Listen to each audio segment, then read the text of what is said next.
Baik, terima kasih para hadirin dan para peserta sekalian, dan juga terima kasih kepada para pembicara di sesi 5, dan juga terima kasih kepada panelis Prof. Edi dan juga Dr. Dedi sebagai moderator. Saat ini, setelah ini kita akan memasuki sesi terakhir, yakni sesi ke-6, mengenai Clinical Management of MRSA, yang mana akan dipandu oleh moderator di sesi 6, yakni Dr. Ratna Kusumawati, Magister Kedokteran Klinik, Spesialis Mikrobiologi Klinik. Ya, jadi beliau merupakan kelahiran Surabaya, 17 Oktober 1979, yang mana dari tahun 2007 sampai tahun 2021 kebetulan memiliki beberapa pengalaman dalam bekerja, antara lain menjadi beberapa staf di berbagai macam instansi, juga sebagai fasilitator nasional penyakit lepra, dan terakhir beliau menjadi seorang staf KSM Mikrobiologi Klinik di Rumah Sakit Dr. Sutomo pada tahun 2021 sampai dengan saat ini. Kemudian untuk riwayat pendidikannya, beliau menyelesaikan pendidikan sebagai clinical microbiologist di Universitas Erlangga, terakhir lulus pada tahun 2019, dan juga beliau telah melakukan beberapa training, antara lain ada training mengenai National Leprosy di Makassar, juga di Nepal, dan terakhir pada tahun 2022 melakukan training mengenai Good Clinical Laboratory Practice, dan juga beberapa research yang beliau lakukan, bahwa di sini beliau ada riset yang dilakukan yakni tentang pendeteksian jamur Penicillium marnifei pada pasien HIV/AIDS dengan pewarnaan PAS, kemudian research mengenai perbandingan evaluasi antara pewarnaan KUH dan PAS pada pemeriksaan fungal di pasien-pasien yang mengalami TB paru. Baik, kepada Dr. Ratna Kusumawati, MKet Klin Spesialis Mikrobiologi Klinik, waktu dan tempat kami persilahkan.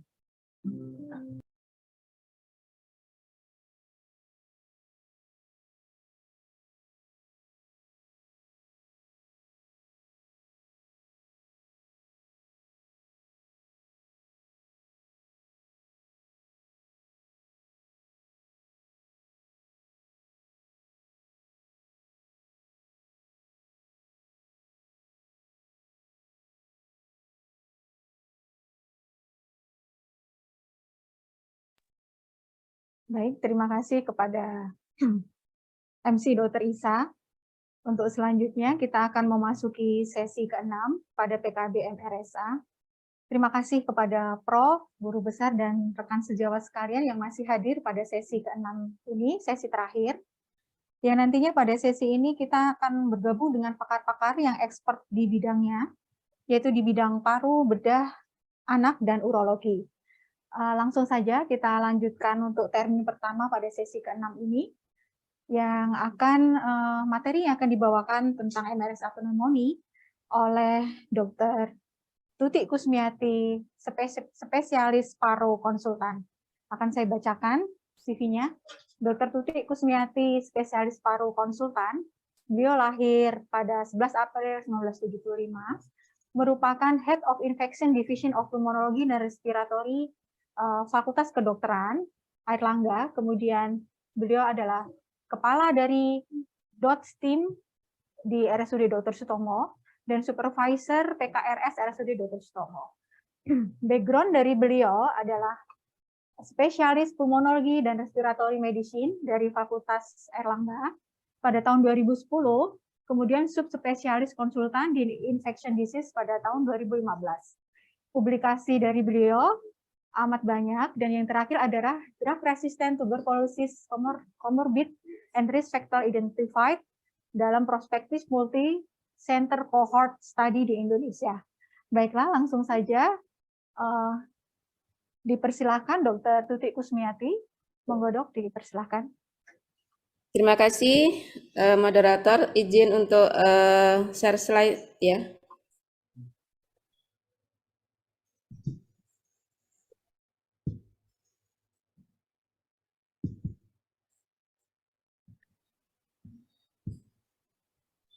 Apakah sudah terlihat slide saya? Terlihat, dokter. Suara saya sudah terdengar ya? Terdengar baik, dok. Baik, terima kasih untuk menjaga ini. Saya izin untuk off cam supaya sinyalnya baik. Baik, Bapak Ibu semuanya, para sejawat, profesor, doktor, dan adik-adik semuanya, saya akan menyampaikan mengenai pneumonia MRSA pada siang hari ini. Mohon maaf ini.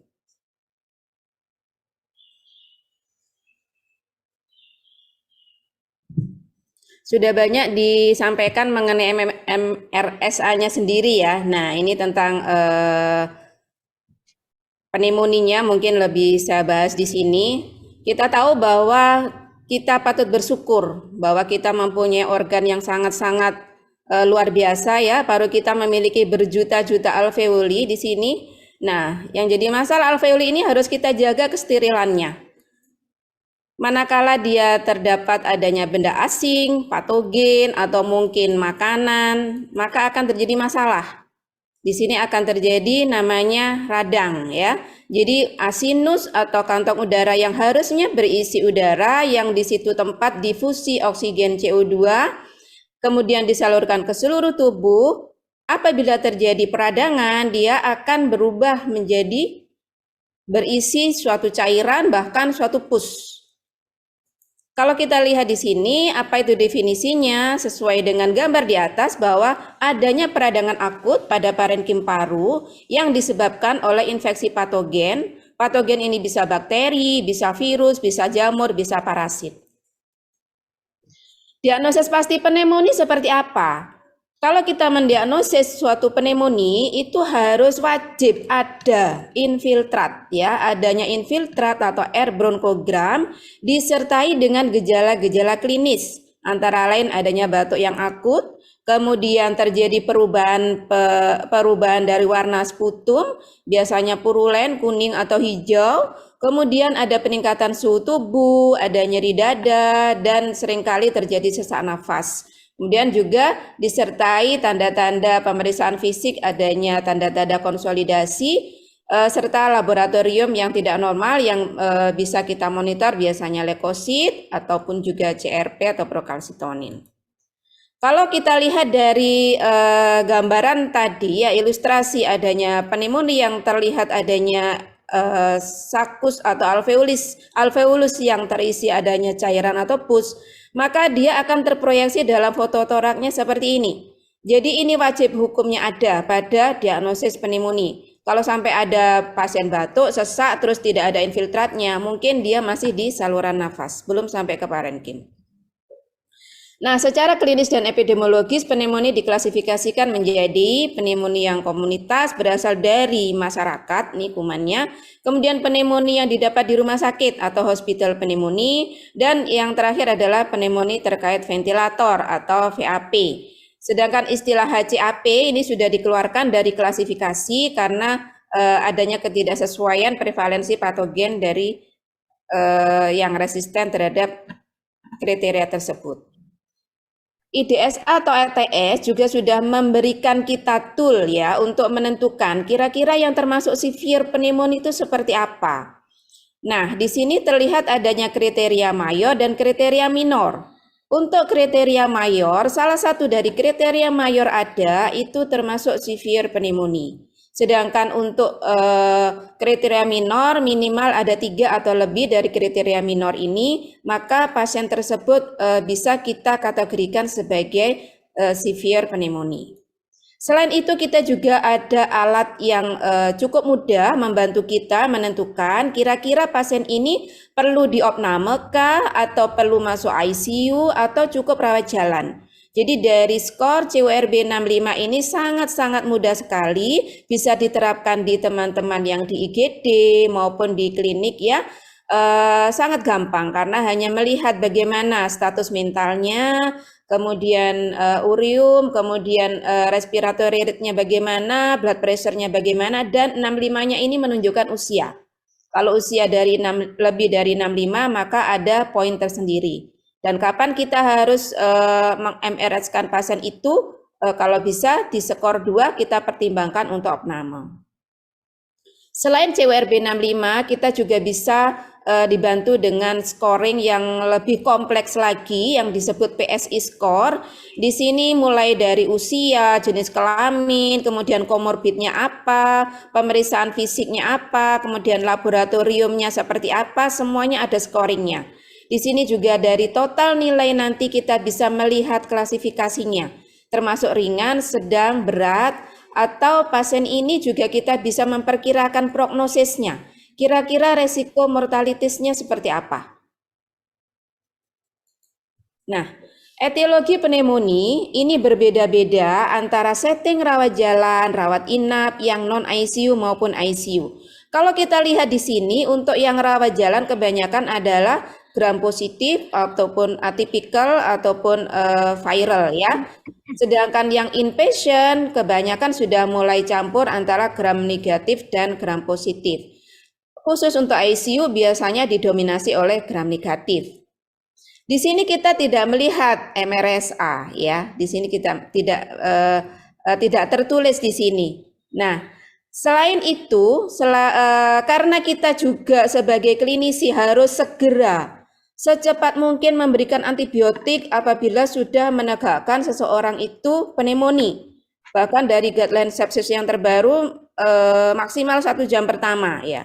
Sedangkan kita tidak mempunyai data, tidak mempunyai data kultur dan lain-lain, sehingga yang berbicara adalah satu, empirical, ya empirical treatment kita berdasarkan peta pola kuman setempat. Nah, selain peta pola kuman setempat, ada faktor-faktor modifikasi yang cukup membantu kita menentukan dalam memilih terapi.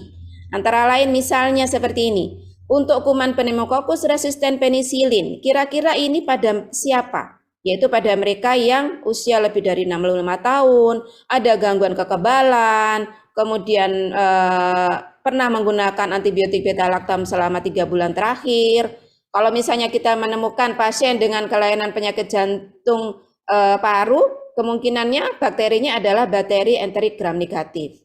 Dan kalau misalnya kita menemukan pasien bronkiolitis, kita pilihan antibiotiknya apa? Pilihlah antibiotik yang bisa mengcover Pseudomonas aeruginosa. Karena kebanyakan bronkiolitis itu penyebabnya adalah ini. Walaupun nanti kita bisa tahu setelah ada hasil kultur ya, tapi ini salah satu pendekatan yang sangat membantu klinisi untuk menentukan kira-kira pilihan antibiotiknya apa berdasarkan faktor modifikasi tersebut. Kalau kita bicara MRSA tentunya tidak terlepas dari Staphylococcus aureus ya. Ini adalah salah satu penyebab umum infeksi pada organ tubuh manusia. Ini memiliki berbagai faktor virulensi di mana dia mampu menginvasi ke jaringan host, menonaktifkan pertahanan host, kemudian dia juga mampu menghasilkan toksin yang menginduksi terjadinya sindrom sepsis. Dia juga memiliki gen yang meningkatkan resistensi terhadap beberapa kelas antibiotik. Tadi sudah banyak sekali dari kemarin dibahas, jadi saya tidak terlalu fokus di sini ya. MRSA ini sebenarnya juga nah, MRSA ini adalah salah satu dari beberapa patogen yang secara konsisten dikaitkan dengan tingkat kematian yang tinggi, menyebabkan rawat inap yang lama, tentunya dengan biaya perawatan juga akan meningkat ya. Dan dia tidak hanya pada nosokomial, tapi juga sudah sampai komunitas ya, infeksi ke komunitas juga. Ini menjadi penyebab penting pada komunitas MRSA, itu menjadi penyebab penting terjadinya necrotizing pneumonia ya. Bahkan pada individu yang tidak ada komorbid sebelumnya dan baik-baik saja bisa sebagai faktor predisposisi untuk terjadinya CA-MRSA dan bisa menjadi berat. Kalau kita lihat ini perbedaannya tadi sudah disampaikan juga saya dengar ada beberapa perbedaan antara hospital MRSA dan community MRSA. Di sini terlihat sekali kalau hospital MRSA biasanya adalah pasien-pasien usia tua dengan critical ill. Sedangkan community MRSA biasanya mereka yang masih sehat, masih muda ya, profesional atlet, kemudian militer ya. Dan biasanya kalau hospital MRSA ini terkait sama ventilator. Sedangkan kalau community MRSA yang seperti saya sampaikan tadi manifestasinya adalah necrotizing pneumonia. Perkiraan kejadian pneumonia MRSA itu di masyarakat kira-kira nggak terlalu tinggi sebenarnya, 0,51 sampai 0,64 kasus per 100.000. Tapi mohon maaf saya tidak punya angkanya untuk yang di Dr. Sutomo dan di Indonesia ya. Ini saya ambil dari jurnal di luar negeri, tapi kan walaupun jumlahnya kecil, tapi ini cukup mematikan ya. Berdasarkan studi multicenter internasional, ini prevalensi keseluruhan CAP MRSA sekitar 3%. Kalau di Eropa 2,4%, di Amerika 5,4%. Ya, ini dapat menyebabkan CAP yang parah, kritis, dan menyebabkan kematian. Self dan kawan-kawan mengamati bahwa ini lebih sering menjadi patogen pada mereka yang hemodialisis rutin. Pada tahun 2020 Indonesia merupakan pneumonia ini merupakan 10 besar penyakit rawat inap ya dari data 2020 di Indonesia. Di Riskesdas 2018 ini angka pneumonia dari segala usia berbeda ya. Untuk mereka yang usia tua tentunya lebih besar ya daripada mereka yang muda. Nah, ini beberapa patogen yang berhasil saya kumpulkan di 2020-2021. Sayangnya saya tidak menemukan MRSA di sini ya. Jadi kebanyakan memang didominasi oleh gram negatif ya. Jadi ini untuk CAP bergeser ya. Kalau di Indonesia seperti tadi yang disampaikan oleh Prof bahwa iklim juga pengaruh dan lingkungan juga pengaruh, nutrisi dan lain-lain. Jadi Klebsiella pneumoniae masih menduduki peringkat tertinggi untuk kultur sputum ya. Kultur sputum di Rumah Sakit Dr. Sutomo. Nah, CA-MRSA ini memiliki hasil klinis yang berat ya dibandingkan CAP yang disebabkan oleh pneumococcus misalnya. Dia memiliki mortalitas yang cukup tinggi, 56% sampai 63%. Dan untuk mereka yang post influenza, rupanya kematian akibat post influenza yang disertai dengan pneumonia bakteri MRSA ini memberikan kontribusi yang cukup tinggi terjadinya kematian. Ini bisa dikaitkan dengan adanya virulensi pentavalent leukosidin atau PVL. Ini sangat terkait dengan strain CA-MRSA. CAP yang karena MRSA ini membawa gen PVL ini yang bisa menyebabkan nekrosis paru yang luas, infiltrat multilobar, leukopenia, hemoptysis, sepsis, dan menyebabkan kematian yang tinggi. Apa itu PVL? Kemarin sudah disampaikan dengan gamblang sepertinya ya. Adalah toksin yang dikeluarkan oleh MRSA dan telah terbukti menginduksi aktivasi cepat dan kematian sel pada neutrofil manusia. Ini memainkan peran penting dalam progresivitas dan keberhasilan pengobatan CAP MRSA. Nah, dari laporan Beta dan kawan-kawan, 90,4% community MRSA ini PVL-nya positif. Dan hanya 7,1% MRSA yang hospital HA-MRSA ini PVL-nya positif. Jadi angkanya sangat jauh sekali. Hal ini menunjukkan bahwa PVL ini memang menjadi penanda untuk community MRSA. Nah, ini tadi sudah. Baik, ini ada beberapa prediktor MRSA dan Pseudomonas ya. Ini MRSA pneumonia. Ini biasanya terkait dengan laki-laki ya, gender laki-laki, usia tua, diabetes, kemudian COPD, dan biasanya dikaitkan dengan pneumonia yang berat. Faktor resiko lain untuk CA-MRSA ini yang paling konsisten adalah pasien ada riwayat rawat inap dengan pengobatan antibiotik parenteral selama 90 hari terakhir. Yang perlu dipertimbangkan lagi pada CAP ya, apabila mendapati nekrosis luas, lesi nekrosis atau kavitas atau dengan emphysema, kita perlu mencurigai ini MRSA. Kemudian pada pneumonia yang derajat berat yang menyebabkan shock sepsis dan gagal nafas serta membutuhkan ventilasi mekanik, ini juga perlu dipertimbangkan kecurigaan terhadap MRSA. Ini faktor resiko lain pada beberapa jurnal juga disebutkan tadi penggunaan drug user, kemudian mereka yang ini ya veterinary surgeon, kemudian anak-anak kurang dari 2 tahun. Ini faktor resiko yang pernah diteliti juga terkait MRSA pneumonia, di sini disebutkan bahwa infeksi influenza, kemudian gagal ginjal kronis, dan juga lung abscess dan emphysema ini merupakan faktor resiko MRSA yang cukup besar. Ini ya, emphysema, alkohol, kemudian COPD, emphysema sama abses terutama ya. Ini tadi yang sudah saya sampaikan bahwa untuk infeksi influenza ini sangat berpengaruh terhadap virulensi karena dia kaitannya sama PVL tadi. Ini tanda-tanda yang bisa membantu kita kira-kira pasien ini suspek community MRSA atau tidak. Tadi ya, influenza like syndrome, kemudian adanya panas, hemoptysis, hipotensi, leukopenia, tes radiografinya menunjukkan multilobar infiltrat disertai kavitas mungkin ya. Ini semua bisa membantu kita pendekatan secara klinis. Nah, ada kemungkinan kolonisasi yang MRSA ini tapi tidak menimbulkan gejala. Namun apabila keseimbangan antara daya tahan tubuh dan mikroorganisme ini terjadi ketidakseimbangan, maka bisa juga menyebabkan suatu penyakit. Seperti ini, kolonisasi saluran pernafasan bawah akibat MRSA dapat terjadi pada penyakit paru yang kronis, pada PPOK, maupun mereka yang terjadi kerusakan mukosa akibat intubasi endotrakeal.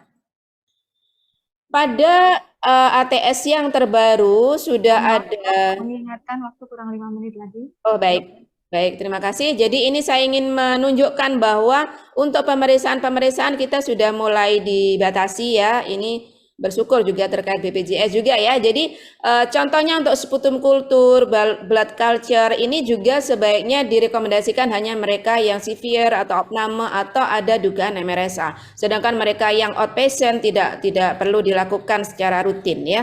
Penggunaan prokalsitonin, pemeriksaan prokalsitonin juga tidak perlu dilakukan untuk petunjuk apakah kita mulai memberikan antibiotik atau enggak. Ini adalah perbedaan antara 2007 sama 2019. Jadi untuk pemeriksaan yang perlu dilakukan pemeriksaan gram dan juga biakan ini diprioritaskan kepada mereka yang berat, kemudian ada kecurigaan MRSA dan pernah ada dirawat di rumah sakit menerima antibiotik parenteral 90 hari terakhir. Ini gambaran radiologis yang mungkin bisa membantu para teman sejawat, adanya bilateral infiltrat noduler ya, kemudian ini noduler bilateral biasanya, kemudian juga bisa disertai adanya abses ya, gambaran abses, ada airfield level, ini multiloculated. Nah, ini beberapa contoh gambaran pada MRSA, dan pengembangan diagnosis MRSA sekarang sudah mulai diharapkan bisa sampai ke molekuler ya, terkait sama deteksi PVL tadi. Ini adalah treatment antara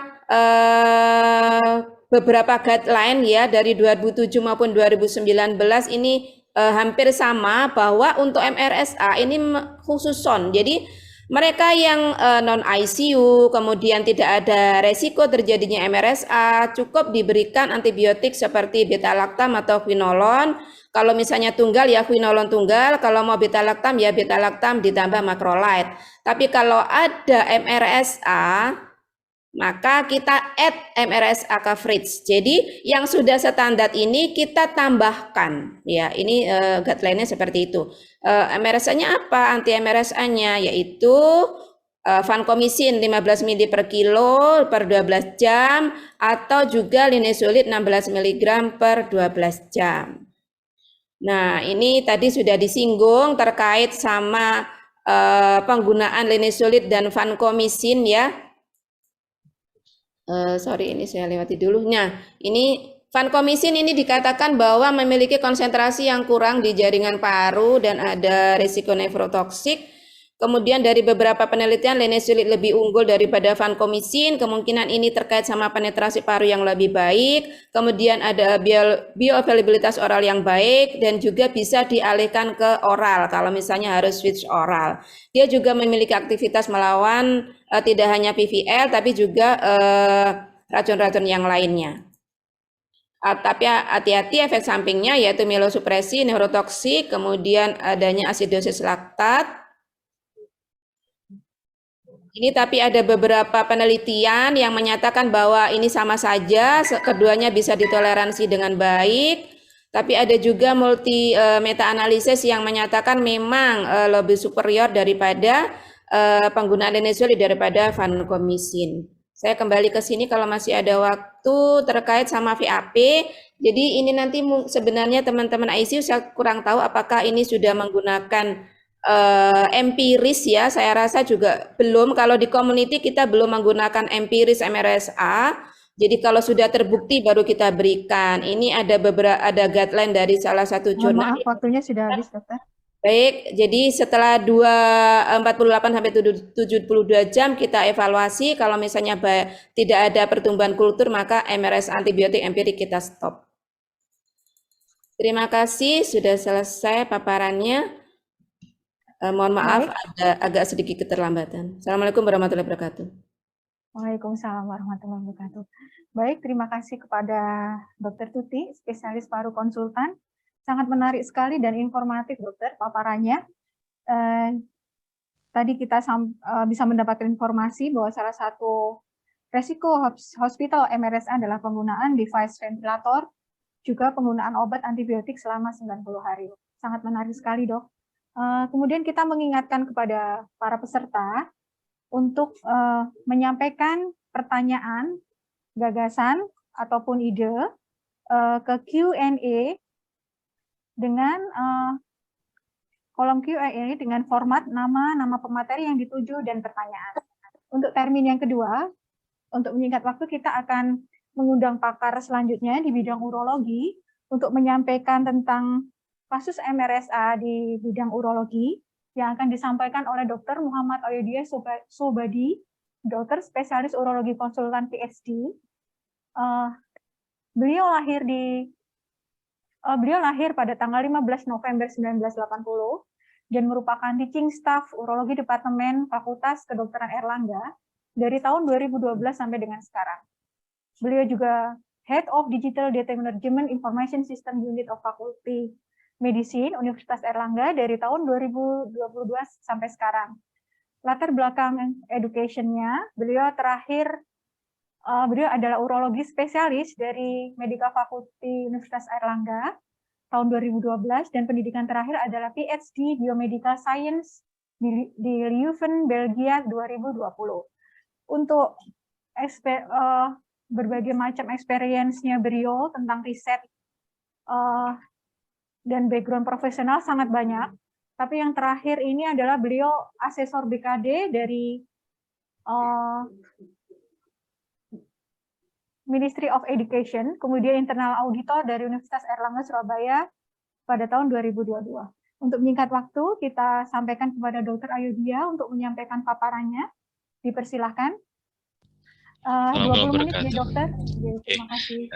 Terima kasih untuk induksinya, Dr. Ratna. Terima kasih kepada panitia, juga Dr. Agung yang memberikan saya kesempatan pada hari ini untuk menyampaikan tentang infeksi saluran kemih dan kaitannya dengan MRSA.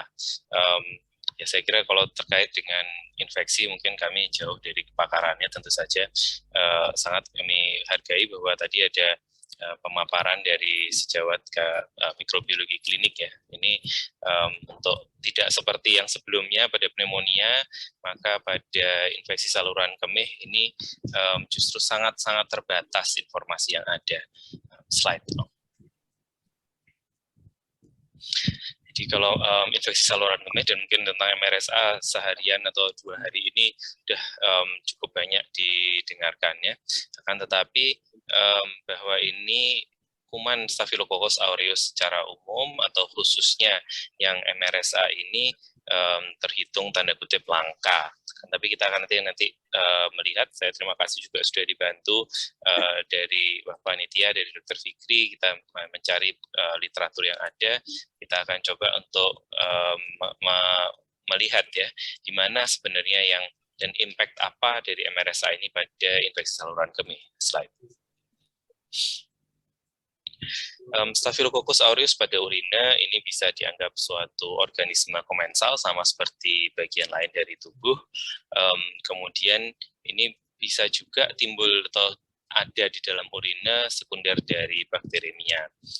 Sebaliknya bisa juga dari kulit yang kemudian ascending ke ginjal, dan ini dengan adanya kateter nanti kita akan melihat patofisiologinya bahwa dia bisa mengkolonisasi saluran kemih, dan kemudian pada keadaan yang paling umum itu mayoritas ini tidak ada keluhan. Slide.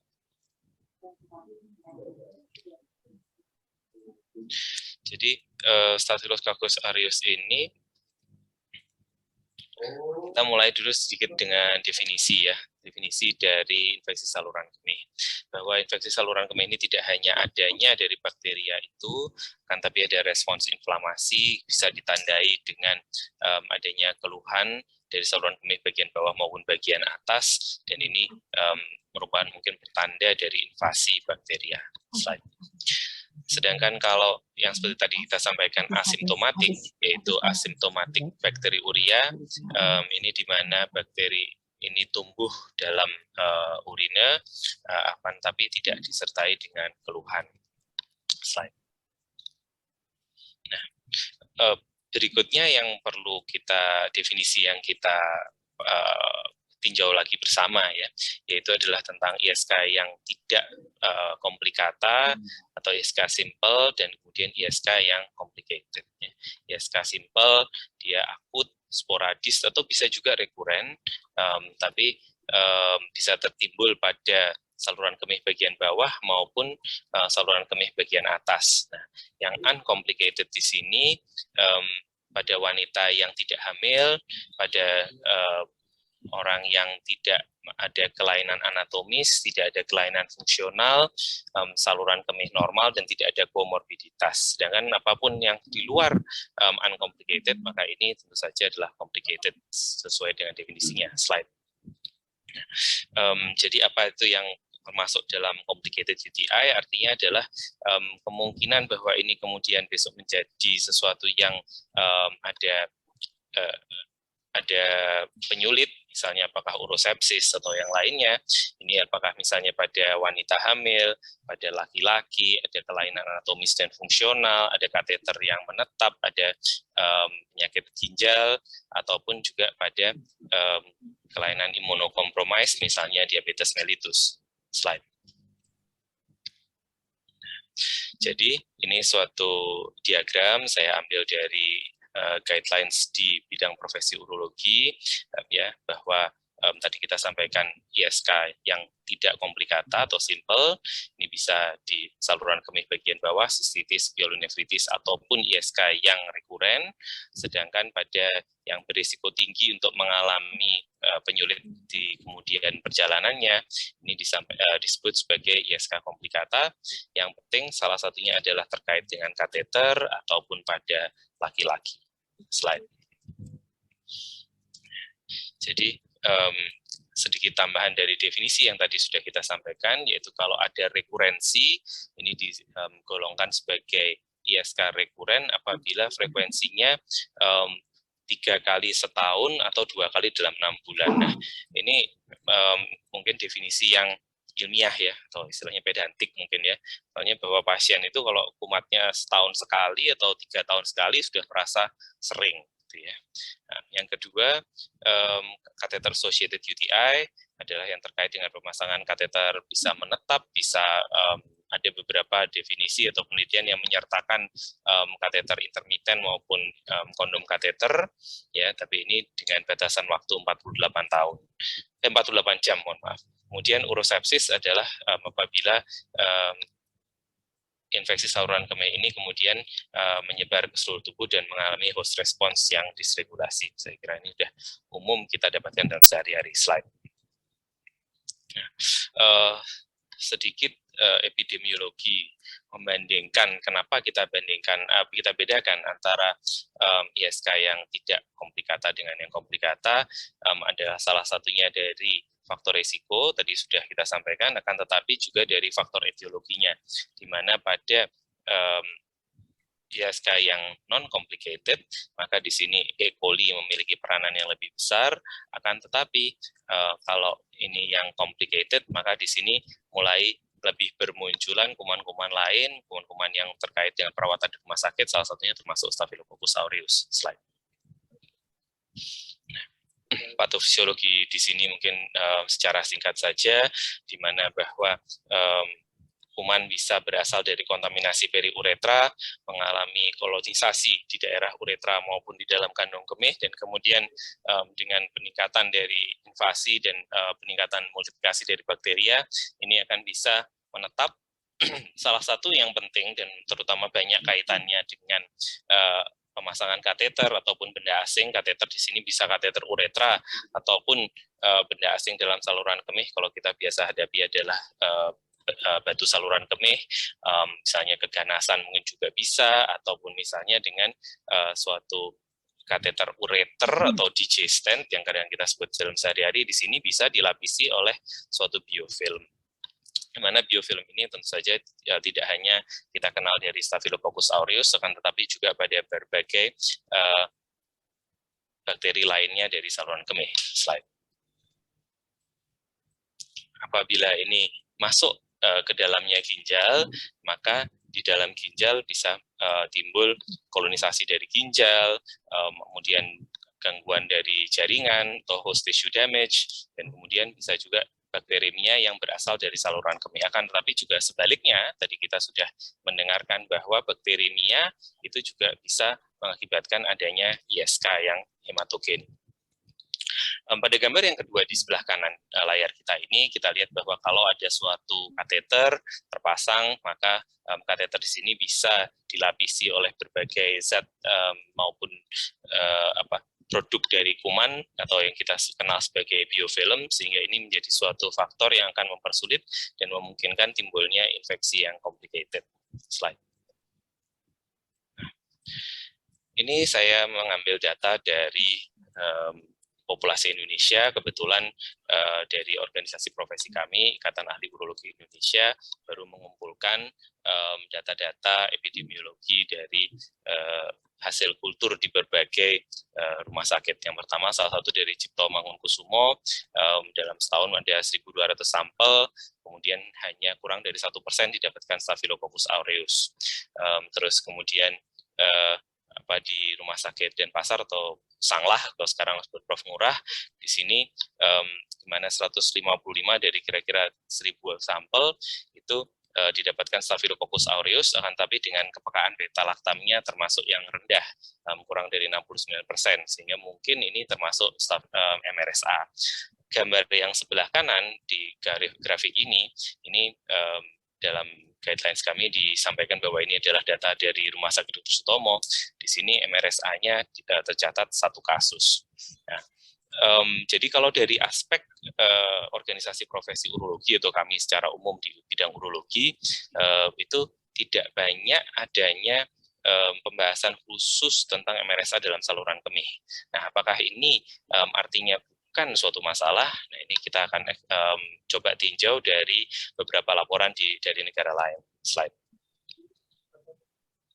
Ini adalah hasil dari suatu studi multicenter diinisiasi di Eropa, kan tapi ini adalah sub laporannya, yaitu Global Prevalence Study of Infection in Urology, terutama diambil dari baik dari kulit maupun dari saluran kemih. Tapi ini dari semua departemen urologi di berbagai tempat di dunia.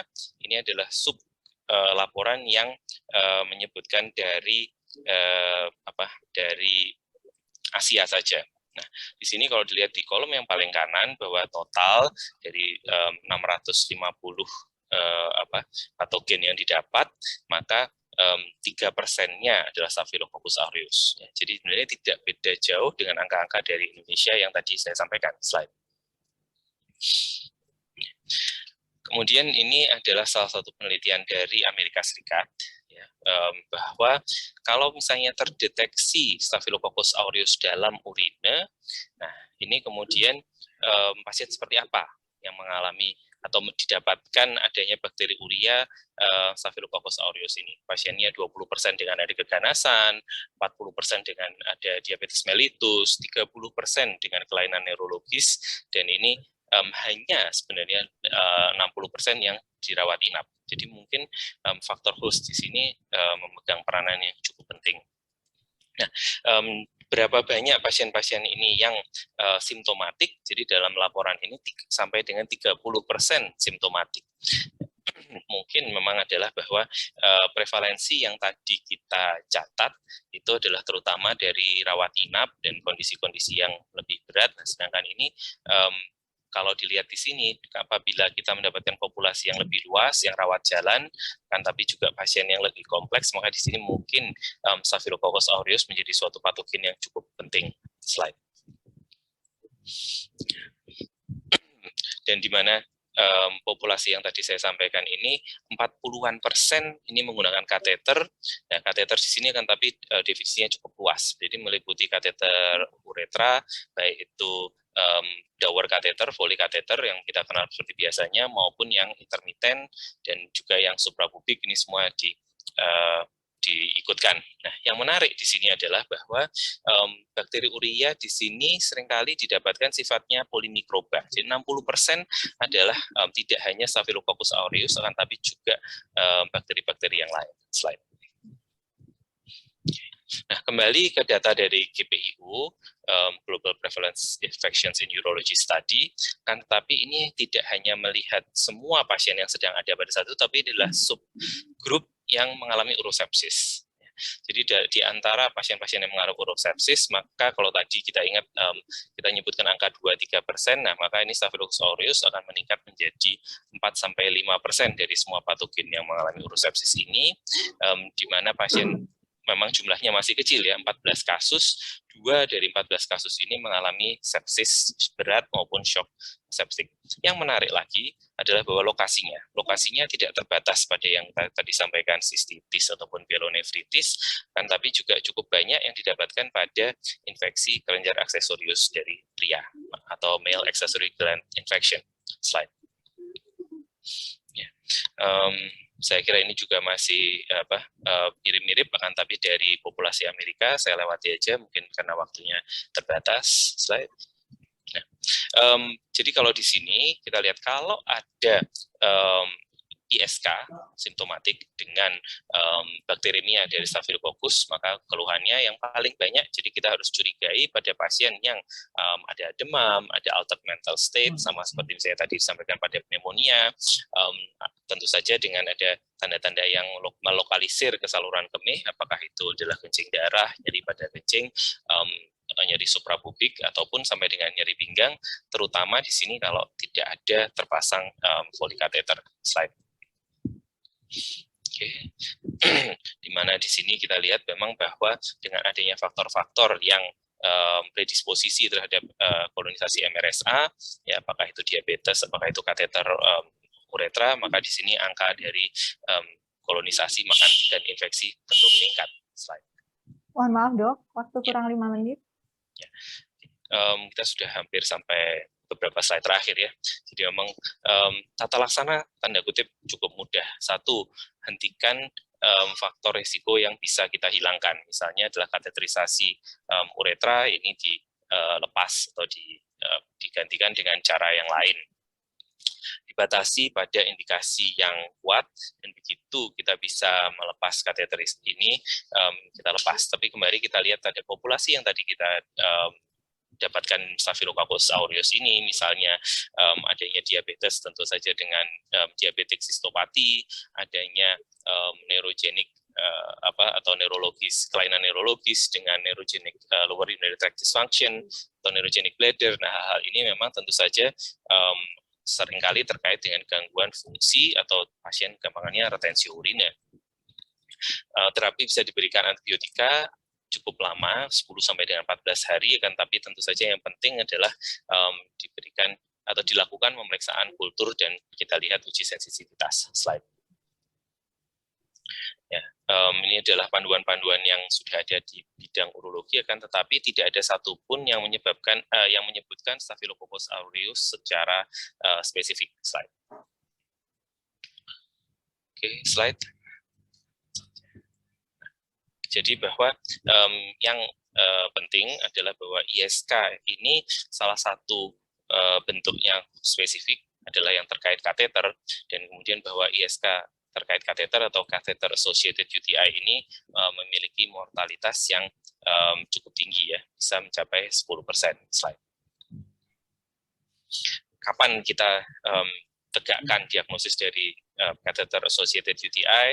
Adanya gejala sistemik, adanya nyeri tekan, apakah itu suprapubik, apakah itu di costovertebra dengan nyeri perkusi juga, kemudian ada keluhan-keluhan yang terkait dengan saluran kemih, terutama apabila pasien kateter sudah dilepas.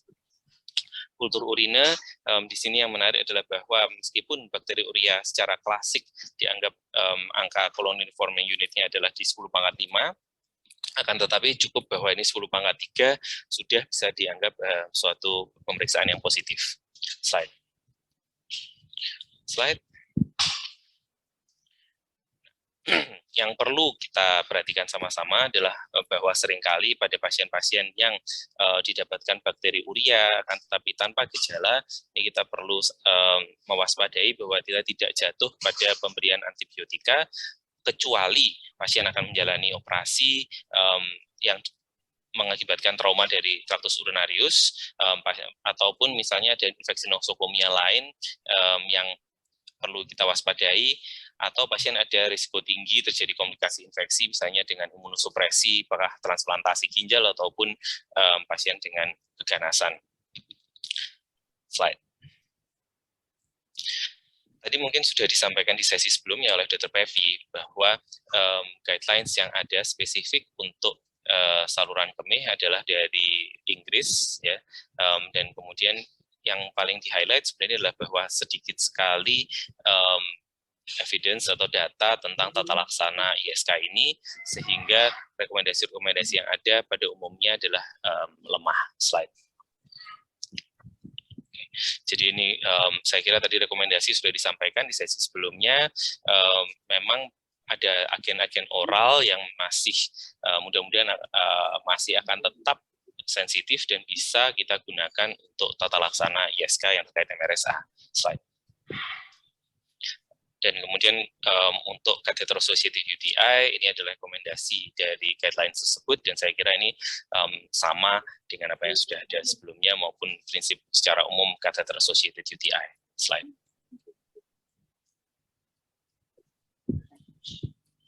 Jadi terakhir, pesan-pesan yang kita harapkan untuk kami, terutama para klinisi, bahwa Staphylococcus aureus maupun khususnya MRSA ini adalah suatu penyebab penting dari ISK dan bakteremia. Data terkait MRSA ini memang dalam urine terbatas, mungkin ini bisa jadikan suatu poin yang perlu kita perhatikan, bisa kerjasama antara mikrobiologi dengan para klinisi, dan di mana infeksi MRSA ini perlu kita perhatikan khususnya apabila ada kelainan pada saluran kemih ataupun imunosupresi sistemik.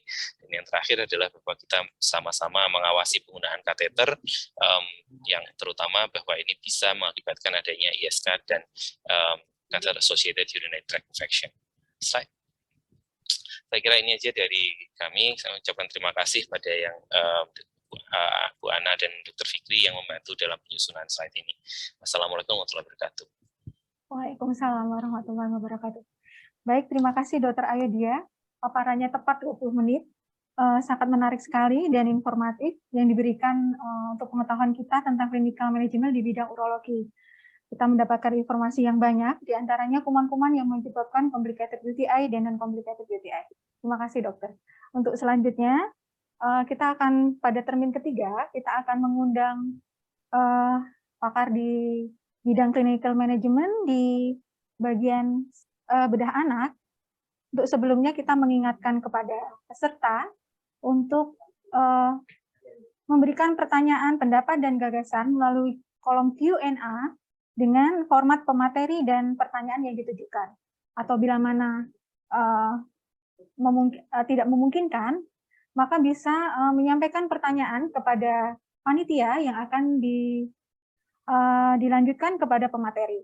Nah, untuk termin selanjutnya, untuk menyingkat waktu, kita akan memasuki paparan dari Dr.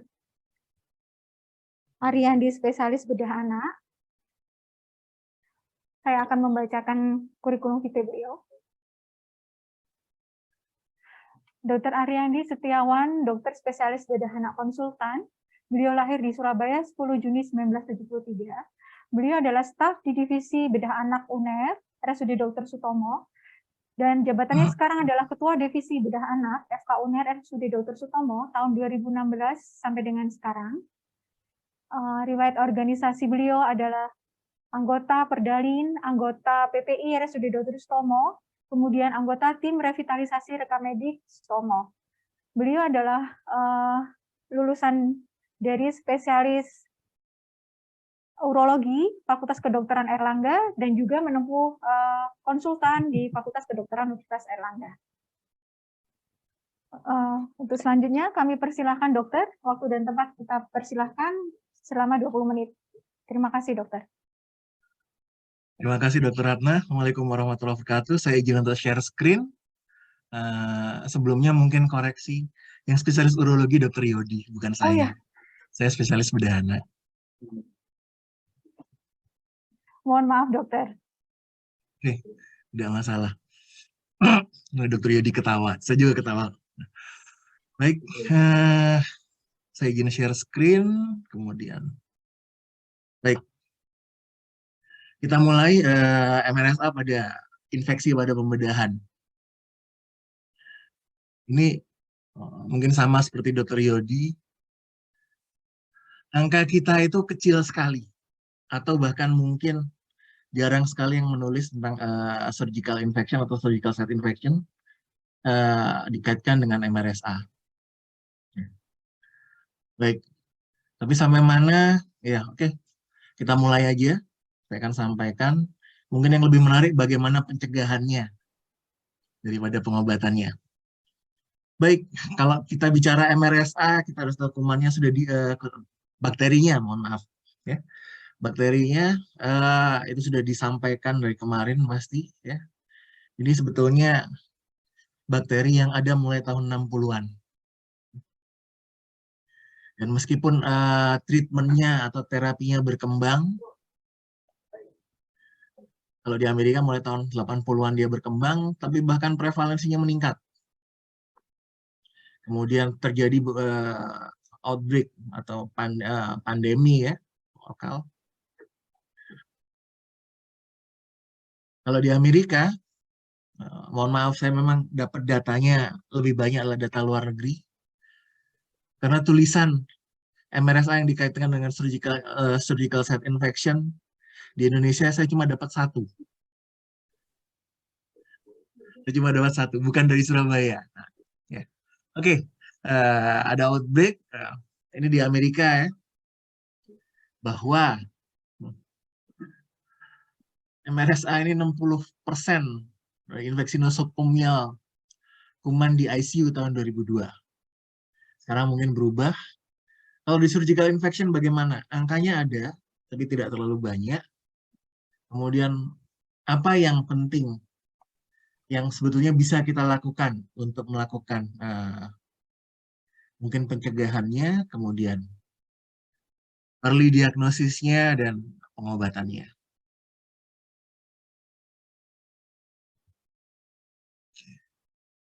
Ini sepertinya sudah disampaikan kemarin. Jadi sebelumnya Staphylococcus aureus terapinya adalah penisilin. Terjadi resistensi, kemudian metisilin diperkenalkan. Dia mulai tahun 1959. Dalam 2 tahun, isolat pertama MRSA timbul di Inggris. Kemudian dia menyebar ke Eropa, Australia, Jepang, dan Amerika. Sampai saat ini dia masih penyebab penting pada infeksi nosokomial ya, atau healthcare associated infection. Baik di Amerika, Inggris, ini tahun 2000-an di Jepang. Bloodstream infection, insidensinya adalah 70%. dari isolat Staphylococcus aureus-nya adalah MRSA. Ini di Jepang tahun 2000-an. Di Indonesia bagaimana? Saya tidak punya angka pastinya. Saya kemarin dapat data yang belum dipublikasikan atau tidak dipublikasikan dari Sutomo dari mikrobiologi. Kalau di ruangan bedah, angkanya berkisar sekitar 30%. Isolat MRSA dari Staphylococcus aureus. Ini gambarnya saja, gambarnya sepertinya cute gitu ya. Ungu, bulat-bulat seperti betul-betul seperti anggur. Ya. Kemudian kita lanjutkan. Outbreak pertama tahun 1961 di Inggris. Kemudian lanjut di Amerika, Eropa, Jepang, Australia. Ya. Indonesia bagaimana? Saya nggak punya data pasti outbreak-nya di Indonesia. Kemudian kalau lokal di Sutomo, ada di memori saya, mungkin salah ya, sekitar tahun 2005-an, itu ada outbreak MRSA di ruangan bedah. Sekitar tahun 2005. Saat itu saya masih residen, iya saat itu saya masih residen. Nah, 2005 sampai 2010, sekitar tahun segitu. Yang lebih ingat mungkin Dr. Agung, karena Dr. Agung pada saat itu sudah di Dalin atau PPI Sutomo. Nah, kalau kita bicara MRSA, kita juga harus hati-hati untuk pengobatannya. Mengapa? Karena penggunaan vancomycin, kalau bakteri MRSA ini ketemu bakteri lain yang punya gen intermediate atau sensitifnya, dia bisa jadi vancomycin intermediate Staphylococcus aureus atau vancomycin resistant Staphylococcus aureus. Ini yang kita harus hati-hati pada treatmentnya. Oke, data di Indonesia, itu yang saya nggak punya data pastinya. First case-nya kapan? Tidak tahu. Prevalensinya berapa? Cuma ada prevalensi lokal saja. Di Sutomo, kalau angka dari isolat sekitar 30%, 20 sekian sampai 40 sekian. Di rata sekitar 30%. Kemudian lokal outbreak. Tahun 2005-an di Sutomo terjadi. Kemudian ini saya dapat dari tesis. Sekarang beliau sudah jadi dokter spesialis bedah mestinya. Tesis dari Dr. Dudi di Semarang. Tahun 2009. Itu beliau tidak melihat angkanya berapa, tapi faktor risiko yang terjadi kejadian infeksi MRSA pada kasus pembedahan. Dan yang beliau tulis adalah penyebab utamanya adalah tidak hand hygiene atau tidak cuci tangan. Jadi untuk perawatan luka nanti akan kita bahas teknik aseptiknya, harap diperhatikan, kemudian hand hygiene. Oke. Sekarang kita masuk ke surgical site infection yang terkait MRSA. Nah, kalau kita bicara surgical site infection itu sendiri, dia sebetulnya pada suatu saat, pada saat operasi, pada saat kulit itu terbuka, ada kuman yang masuk ke dalam lokasi operasi kita, ada bakteri yang masuk ke dalam lokasi operasi. Bisa dari kulit dan sekitarnya, atau bisa dari organ atau holo organ yang kita buka di dalam, kontaminasi di situ. Karena mostly dia dari kulit, penyebab utama dari SSI memang Staphylococcus aureus. Karena itu kita kenal antibiotika profilaksis mostly adalah untuk bakteri gram positif. Sekarang bagaimana untuk MRSA? Angkanya berapa? Di luar negeri angkanya tidak banyak. Jadi berkisar masih di bawah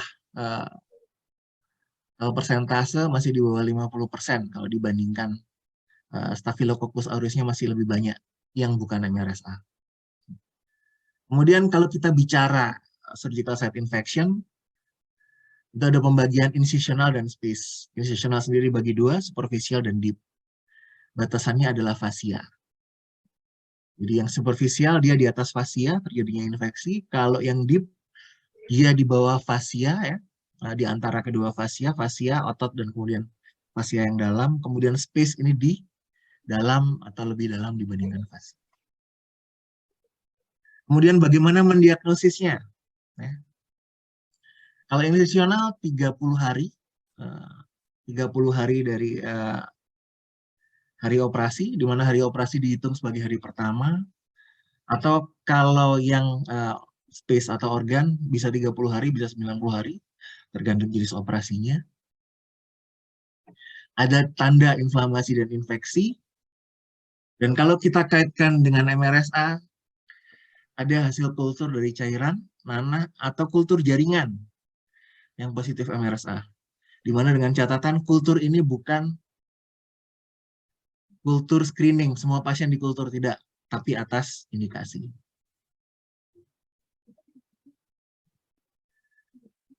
Jadi sekarang apa yang bisa kita lakukan? Apakah kita perlu screening preoperatif? Atau kalau ada gejala, baru kita diagnostik, early diagnostik, symptom and sign, kemudian kita lakukan kultur. Kalau untuk screening, saya akan bicara. Jadi kalau dari bidang bedah anak sendiri, sudah ada penelitian di Italia, ya, tidak perlu dilakukan screening karena angkanya hampir sama atau bahkan dia lebih rendah dibandingkan Staphylococcus aureus yang bukan MRSA. Kemudian sama juga di Swiss, di Genoa juga begitu, tidak perlu dilakukan screening. Kemudian ada yang melihat kalau dari cost efektif bagaimana? Ternyata dia tidak cost efektif untuk melakukan screening MRSA sebelum melakukan operasi. Jadi sekarang apa yang bisa kita lakukan? Pencegahan. Harusnya ada surgical bundle, tapi surgical bundle belum diterima di semua negara sebagai pencegahan terjadinya surgical site infection. CDC sudah mengeluarkan guideline-nya tahun 2017, ya. Tidak spesifik ke MRSA, tapi ke semua kuman penyebab SSI, termasuk juga dari pihak operator dan kru kamar operasi. Buku harus pendek, kemudian kru kamar operasi diwajibkan untuk shower sebelum, jadi shower pagi sebelum berangkat ke rumah sakit. Tidak perlu tertawa, kalau di negara 4 musim tidak semua orang mandi setiap hari. Di Indonesia kita mandi 2-3 kali sehari karena gerah. Karena itu di sini mungkin FSI-nya lebih sedikit dibandingkan di luar negeri. Kemudian shower ini bukan untuk tenaga medis tapi untuk pasien. Jadi kalau shower untuk penderita, diminta untuk shower mandi keramas menggunakan chlorhexidine. Kalau dulu yang berlaku chlorhexidine 2%, ternyata ada penelitian yang lebih baru tahun 2015-2017 bahwa chlorhexidine 2% sebenarnya tidak ada beda dengan mandi dengan sabun mandi biasa. Yang lebih menekan kolonisasi kuman adalah chlorhexidine 4%.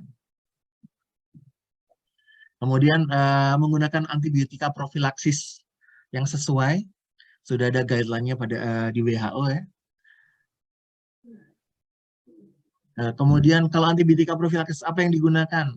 Mohon lihat peta kuman masing-masing rumah sakit. Kalau rumah sakit belum menyediakan peta kuman, kita bisa baca di guideline dari WHO ataupun dari CDC. Kemudian surgical antiseptik, bagaimana melakukan antiseptik yang benar pada saat sebelum operasi. Yang disarankan adalah chlorhexidine atau povidone iodine yang alcohol based, jadi bukan yang water based untuk antiseptiknya. Itu yang kita harus lakukan untuk antiseptik pada saat sebelum operasi. Kemudian kalau sudah terjadi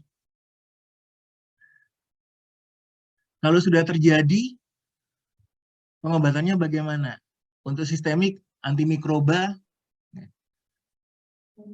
yang ditulis oleh Cochrane Library, atau kalau secara juk kita ngomongnya librarinya atau librarinya Pak Sokran. Ya. Cochrane Library itu mengatakan, sudah disampaikan sebelumnya, di guideline, ya. Treatmentnya vancomycin, linezolid, ya.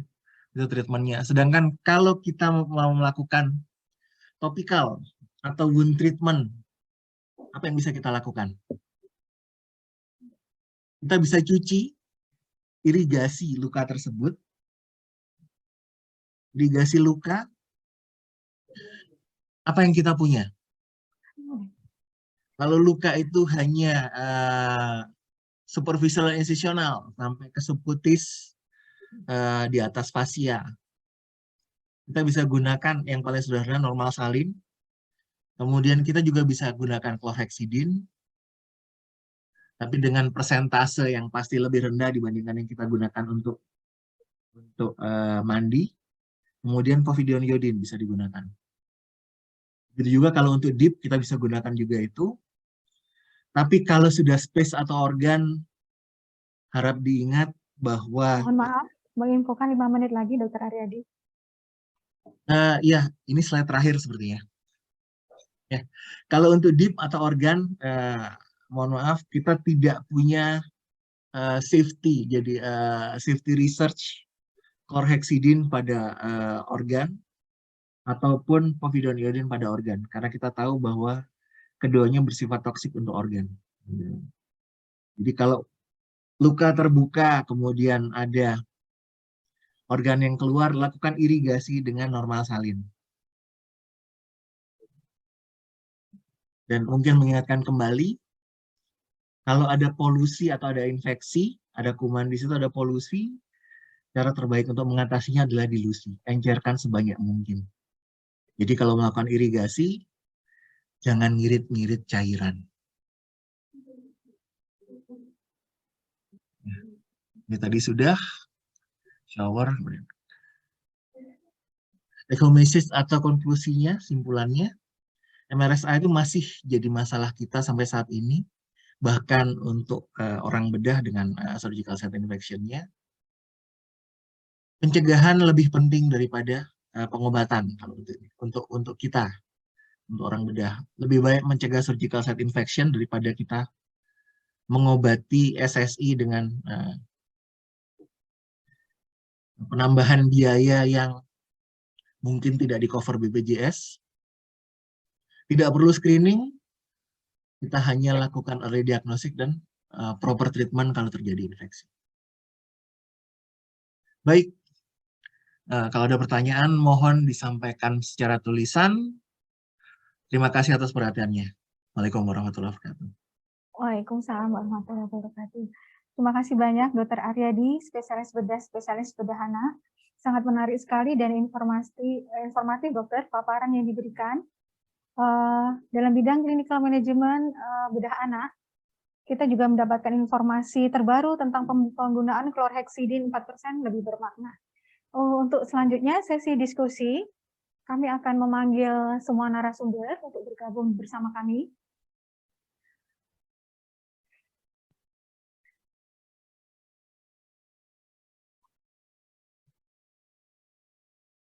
Di Q&A kita mendapatkan beberapa pertanyaan dokter. Pertanyaan dari Dr. Umi Salamah Entertwin SPMK ditujukan kepada Dr. Ayodia. Jika ada kasus ESBL dan MRSA pada kasus urologi ini mungkin ya, pilihan antibiotik apa yang sebaiknya digunakan dokter? Nah, kemudian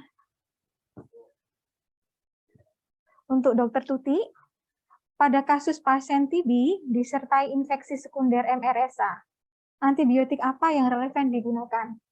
Monggo dokter, mungkin dimulai dari pertanyaan pertama untuk jawabannya. Terima kasih. Kalau jawaban yang paling ini sebenarnya adalah sesuai dengan antibiogramnya ya, karena bahwa di sini ESBL biasanya kan diketahui karena pasien sudah dilakukan kultur dan sensitivitas. Nah, tentu saja juga kita sudah tahu bahwa ESBL itu variasinya cukup banyak, sehingga antibiotik apa yang paling pas yang dilakukan, apakah misalnya pada pasien ini kalau ESBL kan mungkin tidak bisa beta-lactam, maksudnya salah satu yang mungkin yang tadi sempat dibahas aminoglikosida. Ya, apakah memang misalnya kalau memungkinkan ya diberikan aminoglikosida, cuman tentu saja pertimbangan klinisnya bahwa pasien-pasien yang sampai mendapatkan MRSA seringkali ada imunosupresi ataupun terutama gangguan fungsi ginjal. Jadi ya, antibiogram nomor 1, nomor 2 ya aminoglikosida sebagai salah satu opsi. Terima kasih. Baik, terima kasih dokter. Untuk selanjutnya kepada Dokter Tuti, dipersilahkan dokter.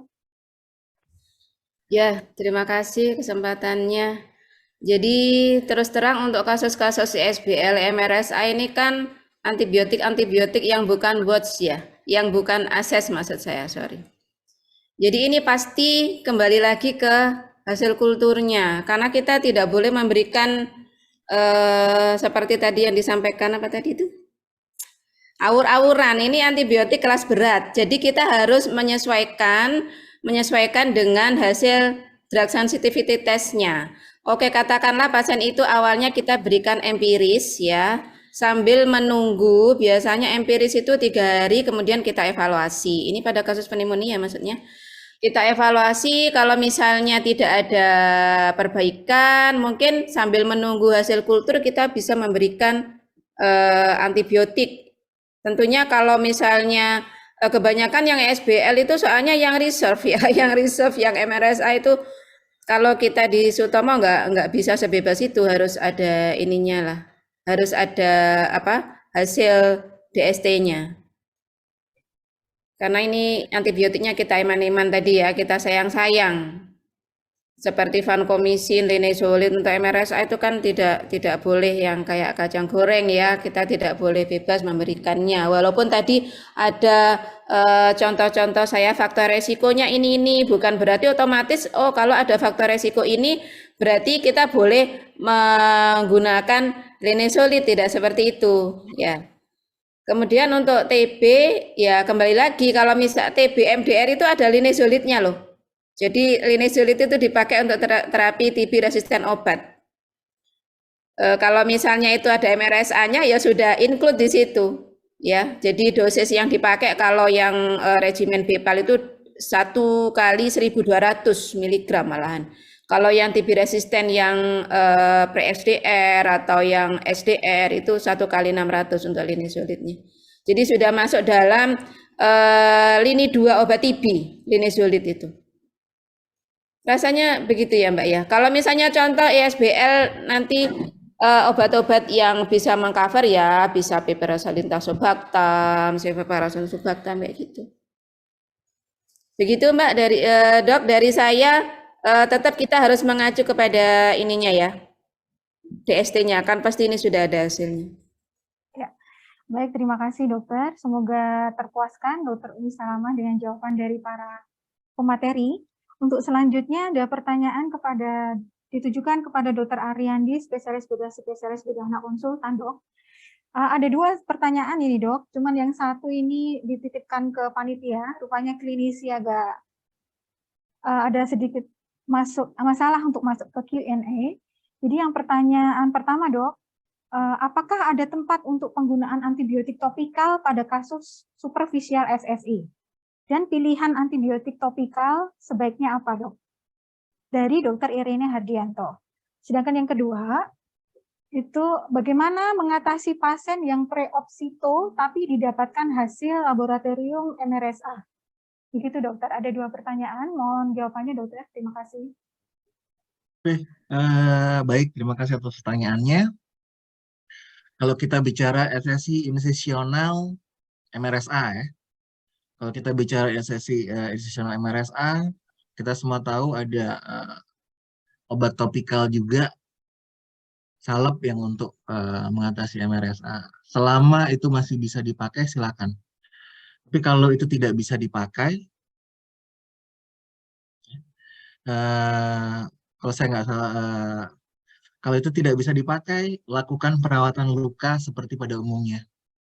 Irigasi dengan cairan irigan yang cukup banyak.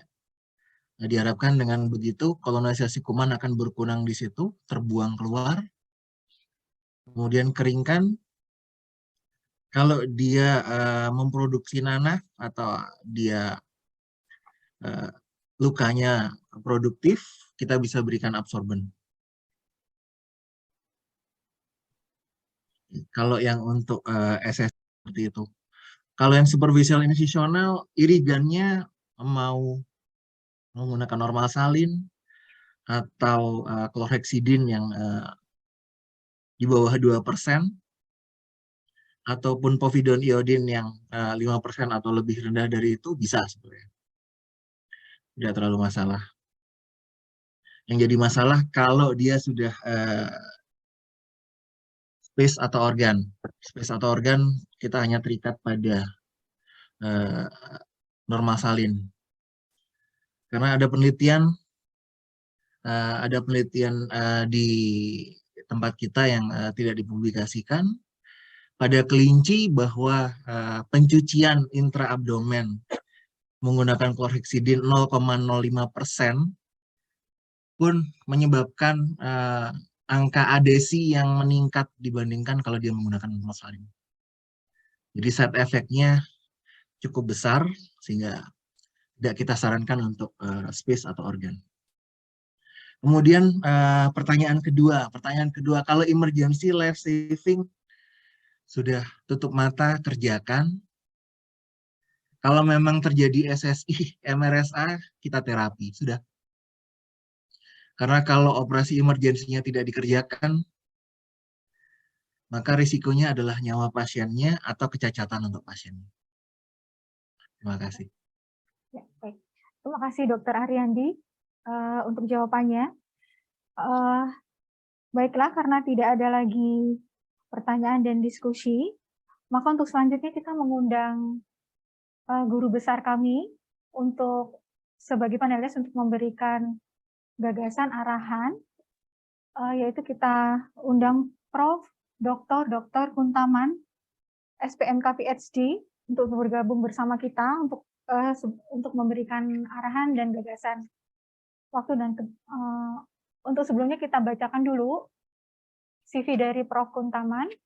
Prof. Kuntaman lahir di Mojokerto pada tahun 7 Juli 1951. Posisi beliau adalah Advisor Indonesia Association for Clinical Microbiology.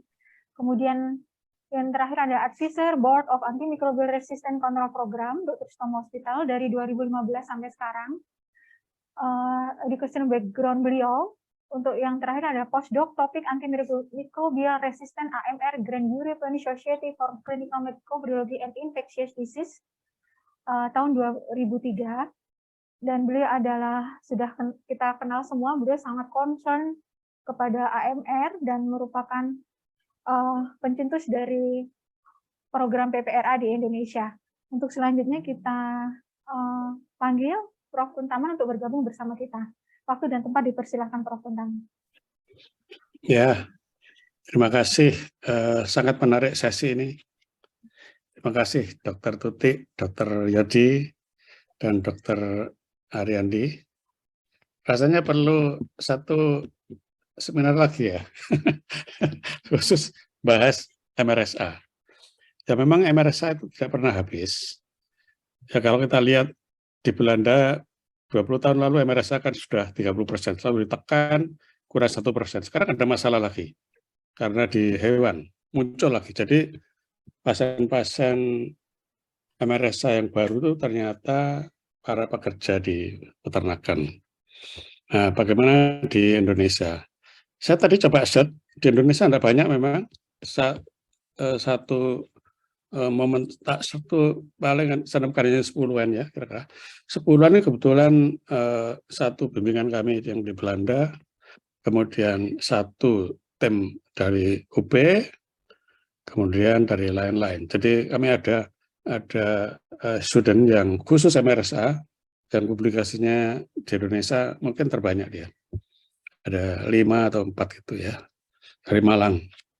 Nah, ini banyak sekali pengalaman yang ada di MRSA ini, khususnya salah satu PSD yang Belanda. Jadi pertama kalau saya bilang antibiotik, saya setuju dengan semuanya, simpan dulu linezolid. Tidak peduli itu ada guideline dari manapun, kita simpan linezolid. Kenapa? Guideline itu kadang-kadang ya berlaku di sana, tapi begitu di sini tidak sangat baik. Dan mereka sudah bilang bahasanya itu kalau baik di American Thoracic Society, ITSA, jangan pakai guideline ini apabila sudah memiliki data lokal. Jadi itu kira-kira pesan mereka. Pertama, kedua tadi menarik, recurrent SSTI, apakah dekolonisasi? Nah ini juga sejarahnya dari Belanda, sehingga secara saat ini ada protokol namanya search and destroy. Jadi kalau memang nggak sembuh-sembuh, jadi cleaning. Nah kalau cleaning itu ada 2 pedoman. Kalau kolonisasinya ada di tenggorok juga, maka ditambah antibiotik oral. Tapi kalau tidak, cukup mupirocin. Nah ini ada, sayangnya di Indonesia juga ini, hambatan kita, dan dijual mupirocin khusus mukosa kita. Jadi yang ada itu untuk kulit. Ini kadarnya sedikit lebih tinggi sedikit. Ya itu. Resistensi mupirocin masih lumayan rendah, jadi tidak masalah. Jadi paling nggak itu bisa jarang keluar. Ini juga bagaimana penggunaan vancomycin. Jadi di Dr. Somo sendiri kan menyatakan vancomycin dipakai hanya jika MRSA. Di Belanda, vancomycin hanya untuk bakteri, bukan untuk soft tissue. Bukan untuk pneumonia. Tapi saya lihat tadi di presentasi guideline, pneumonia dengan Line dan Vanco tidak ada beda. Inilah di sini sebenarnya kita jangan terlalu dengan guideline yang ada itu, ternyata guideline itu dites sendiri oleh mereka, ternyata linezolid sama Vanco untuk pneumonia tidak ada beda bermakna. Tadi pada presenter sebelumnya. Ini artinya apa? Jadi kalau kita terpaksa, kami pengalaman di sini satu pasien plaque bone itu kan soft tissue infection yang berat. Kebetulan tinggal satu-satunya vancomycin. Dengan vancomycin 3 hari hilang betul, semua bisa hilang kali. Ini pasien sejauh THT. Jadi disinilah kita nanti memang perlu ditelaah. Saya setuju, Dr. Ariandi, barangkali kita butuh ada PPDS itu coba yang SS itu atau soft tissue infection diikuti, dianalisis. Ini seperti yang kami lakukan di ICU, itu sudah banyak studi-studi tentang mikrobiologinya. Itu tentang penggunaan vancomycin. Yang lain, ini rifampicin. Kita tahu kalau di Eropa, kalau cleaning, itu drug of choice-nya adalah cotrimoxazole dan rifampicin. Nah, kami di Indonesia waktu itu memang untuk menghormati dari TB yang tinggi, kita tidak sepakat dan disepakati bersama dengan Belanda. Tapi kalau itu nggak boleh, apa gantinya? Ini jadi masalah. Dan akhirnya pada tahun 2015-an kita coba berdiskusi dan kita ketemukan ternyata chlorantraniliprol dengan erythromycin boleh, dengan clindamycin boleh, itu 95% efektivitasnya. Jadi ini mungkin sebagai jalan keluar kalau Indonesia, karena rifampicin kalau dipakai yang marah-marah Dr. Tuti ini, itu kita khawatir nanti terjadi resisten. Itu kira-kira jadi win-win. Itu tentang rifampicin. Tapi kalau saya pernah sekali di sini kasus yang dibahas di KPRA itu osteomelitis nggak salah waktu itu. Terpaksa kita mengajukan rifampicin. Jadi di sini sudah nggak ada jalan lain waktu itu. akhirnya rifampicin dipakai. Itu nah, tadi ada juga tentang MSSA lah ini. Kalau di Indonesia MSSA yang penting tidak pakai antibiotik golongan penisilin. Itu aja. Bisa kombinasi amoksiklaf atau generasi di atasnya. Tuh. Kalau itu memang nggak bisa. Jadi kalau penisilin itu ampicillin, amoxicillin itu sudah nggak bisa kalau MSSA ya. Nah, tapi kalau MRSA, nah ini juga ini di dalam penelitian satu publikasi yang saya baca tadi kan sampelnya dari Indonesia, salah Bali, Semarang, Surabaya, Malang itu kalau komunitas itu banyak obat sensitif, jadi nggak usah khawatir. Bahkan tetra bisa, cotrimoxazole bisa, nggak sampai clindamycin yang berat apalagi sampai vancomycin, MRSA ini ya. Jadi di situ sepakati gentamicin, asal gejalanya baik. Tapi kalau hospital, nah ini harus ada kultur. Hospital ada masalah. Di hospital MRSA harus ada masalah. Ya. Jadi community dan hospital. Itu beberapa hal. Nah ini yang masalah intrakranial. Kemarin kita ada kasus satu. Intrakranial ya, baru sekali itu ada MRSA yang kita deteksi intrakranial. Bingung juga akhirnya kita coba intraventrikal. Jadi insersi intraventrikuler. Tapi alhamdulillah dalam waktu seminggu steril. Hal inilah kalau kita ketemu bisa ada solusi dari teman-teman bedah saraf waktu itu. Ya. Itu PVL ya tadi disinggung PVL. Jadi di Indonesia penelitian PVL sudah sangat luas. Di komunitas di bawah 5%, tapi di healthcare worker itu kira-kira 10-15%. Jadi ini agak tinggi ya di healthcare worker, tapi di komunitas kurang 5%. Ini tentang PVL. Memang ini indikator untuk riset-riset tentang MRSA untuk virulensi ya. Tadi Pak Ariandi, apa perlu screening MRSA? Ini pernah kita tawarkan di dalam diskusi nasional. Tidak sanggup, BPJS-nya tidak sanggup, rumah sakitnya tidak sanggup. Saat ini yang melakukan adalah Saiful Anwar. Kenapa? Ada proyek yang bisa untuk MRSA, tapi nggak tahu sekarang sudah berkembang apa sudah selesai atau tidak. Ya, tapi di Eropa dibersihin, semua orang di cleaning MRSA karena sangat takut. Indonesia sudah ada protokolnya tapi nggak berani aja karena khawatir keuangannya bangkrut nanti. Jadi itu ya sebenarnya MRSA. Tapi kalau dekolonisasi masih mendingan karena itu bisa masuk BPJS. Jadi untuk dekolonisasi mungkin kita perlu kesepakatan.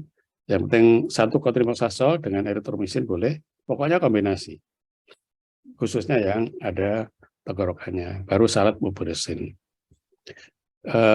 Itu kira-kira ini di Dr. Sama sendiri dalam 3 tahun itu ya untuk pus itu ada 206 staf aureus, kira-kira angkanya di sini itu 30% ya.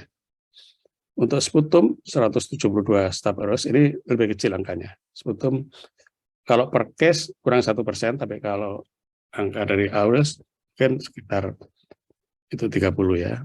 Untuk urin staf aureus 138, jadi MRSA-nya kecil juga.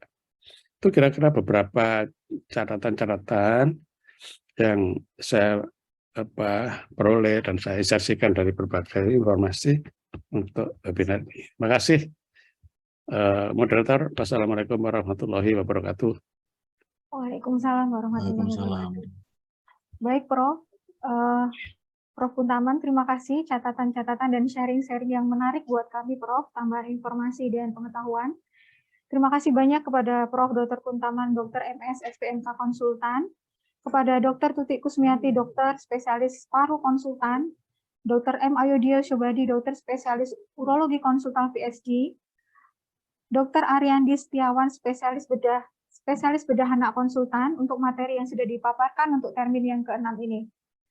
Short take conclusion yang bisa dijadikan Teknesis Home dari PKB yang setelah kita saksikan dari kemarin dengan berbagai macam materi dan juga dari berbagai macam pemateri yang sangat profesional di bidangnya.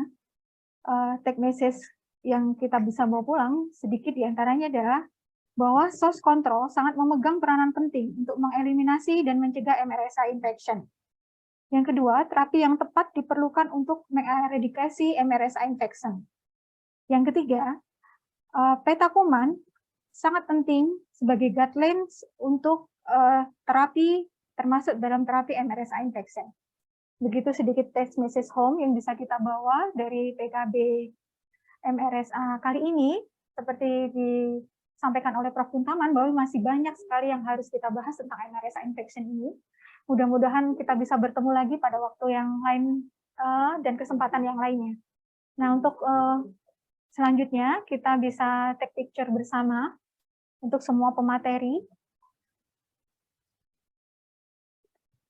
dan panelis. 1, 2, 3. Oke. Yang selanjutnya. 1, 2, 3. Oke. Untuk selanjutnya.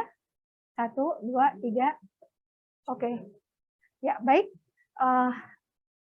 Terima kasih banyak untuk semua panelis dan semua pembicara untuk acara PKB Mikrobiologi kali ini. Kami mengaturkan amat sangat terima kasih. Dan kami berharap untuk bergabung di termin-termin selanjutnya, Prof. dan Dokter. Untuk selanjutnya saya kembalikan kepada MC. Terima kasih. Wassalamualaikum warahmatullahi wabarakatuh. Waalaikumsalam.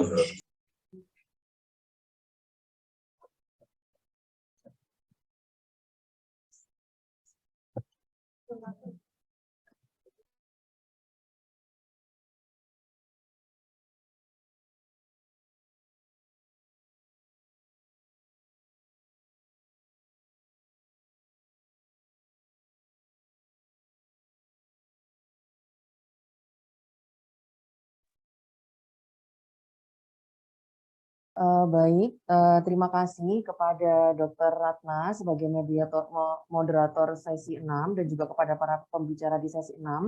Terima kasih juga kepada para peserta yang masih bertahan mengikuti kegiatan PKB Mikrobiologi Klinik dari hari pertama sampai hari kedua.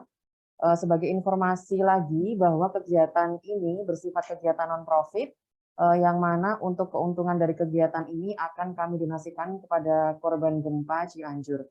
Baik, sekali lagi sebelum kami menutup acara pada hari ini, setelah ini akan ada link absensi yang akan kita bagikan di screen berupa barcode, yang mana seluruh peserta dan juga pembicara men-scan untuk absensi, yang mana itu nanti ditujukan adanya materi dan juga sertifikat yang akan kami berikan via email.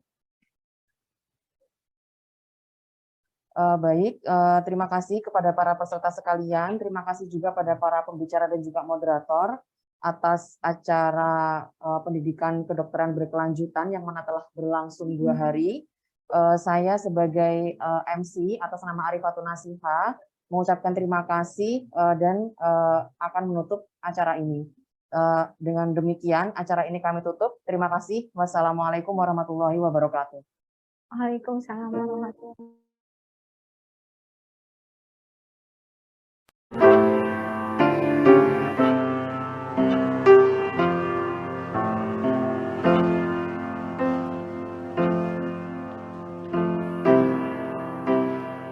Assalamualaikum warahmatullahi wabarakatuh. Salam sejahtera buat kita semua.